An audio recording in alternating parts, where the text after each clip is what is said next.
I'm sure you've heard it before. Don't judge me. Who are you to judge? You're being so judgmental. And of course, the often quoted Matthew chapter 7, do not judge lest you be judged. But is this sound advice from Christ himself, or a self-refuting statement? Stay tuned to find out. Hey, don't judge. Wipe that look off my face.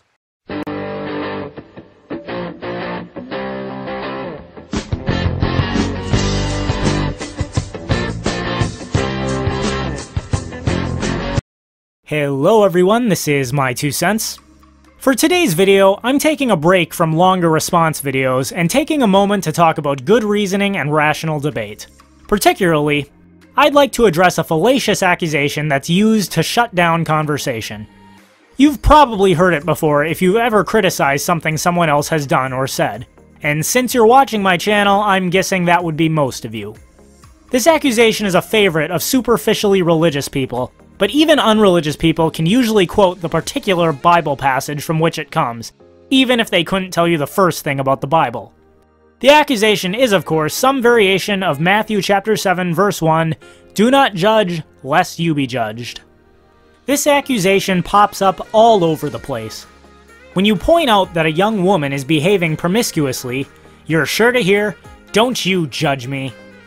When a family member tells a smoker that he needs to quit smoking or he'll be at risk of lung cancer, he'll quickly be told by the smoker, who are you to judge me?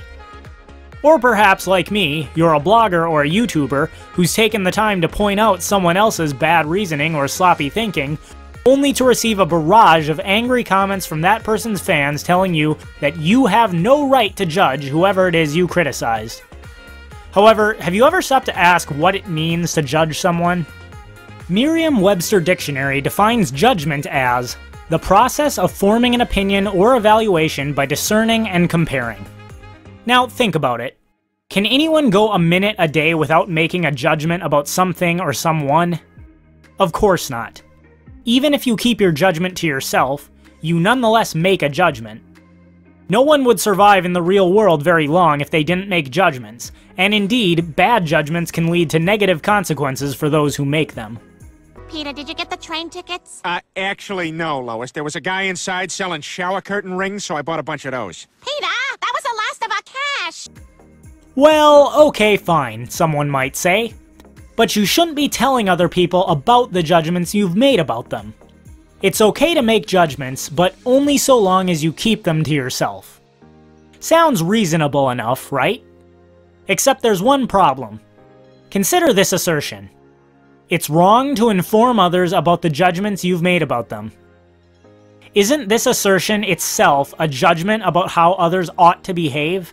That you are actively relaying to the person who you perceive as being judgmental? It is. In fact, any variation of the statement, do not judge, is itself a judgment about how others ought to behave. You're making the judgment that it's wrong to make judgments. While not immediately apparent, upon reflection, do not judge is a self-refuting statement. As Dr. Bo Bennett of LogicallyFallacious.com writes, a self-refuting statement, also known as conflicting conditions, is when the argument is self-contradictory and cannot possibly be true. Incidentally, Dr. Bennett has appeared on my show before, and I encourage everyone to check out that podcast if you're interested. But wait, if telling someone not to judge is self-refuting, why is this statement such a well-known Bible quote, attributed to Jesus himself? Well, let's look at the context of Matthew 7:1, something people who quote it rarely do. The entire passage reads, do not judge so that you will not be judged. For in the way you judge, you will be judged, and by your standard of measure it will be measured to you. Why do you look at the speck that is in your brother's eye, but do not notice the log that is in your own eye? Or how can you say to your brother, let me take the speck out of your eye, and behold, the log is in your own eye? You hypocrite! First take the log out of your own eye, and then you will see clearly to take the speck out of your brother's eye. Once read in context, we see that Jesus didn't stop speaking after saying the famous, do not judge lest you be judged. He explicitly explained that he was not saying that making judgments in and of itself was something that you ought not do, only that you ought not do it hypocritically. This passage is referring to situations such as when a man like former President Bill Clinton speaks out in support of the #MeToo movement. Clearly, Clinton, a known serial adulterer and rapist, is being incredibly hypocritical by voicing support for women who are victims of sexual assault. As Matthew 7 implies, until he takes the log out of his own eye and apologizes to all the women he's abused over his lifetime, no one is likely to take his support of Me Too seriously, even if he does make statements that are true in and of themselves, such as that it's wrong to assault a woman against her will. In fact, throughout the New Testament, we see that Jesus regularly made judgments about others, sometimes not even being particularly polite about it. In Matthew 23, he called the Pharisees brood of vipers and whitewashed tombs, referring to what he saw as their false and hypocritical teachings. At the end of the day, everyone makes judgments. It's not a question of whether or not you make judgments, it's a question of whether or not the judgments you make are accurate, and whether or not you yourself are hypocritical in the judgments that you make. Therefore, whenever someone challenges something I've said by claiming that I have no right to make judgments, I simply respond by saying, then what gives you the right to judge me for making judgments? I thought making judgments is wrong. Obviously, some stubborn people still persist, but it doesn't take long for them to figure out that they're doing the very thing that they are condemning me for doing, so long as they continue to criticize the fact that I'm making judgments. Of course, it could turn out that I am being hypocritical in the judgments I'm making. All of us end up doing this at some point or another, and when you find yourself guilty of it, the best thing to do is simply admit your fault and apologize, if necessary.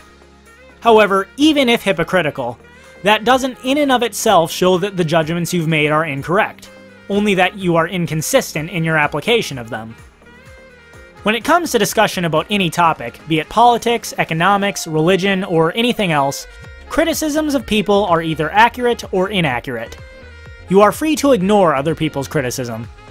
You are free to engage it with a counter-argument. But don't waste anyone's time by making the self-defeating accusation that it's wrong to judge. This is merely an effort to shut down conversation and shield yourself from criticism. Something you wouldn't feel compelled to do if you actually believed you were right. And that is my 2 cents. Take it for what it's worth. Thanks everyone for watching. If you liked this video, please hit like, subscribe, and hit the bell to receive notifications of new uploads. And if you're a fan of my channel, please consider supporting me on Subscribestar, Bitbacker, or Patreon.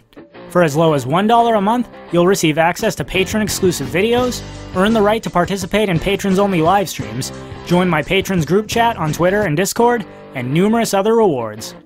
Also, be sure to subscribe to my gaming channel for a chance to hang out and chat during gaming streams. Uploads are every Thursday and Saturday, so stay tuned for more videos.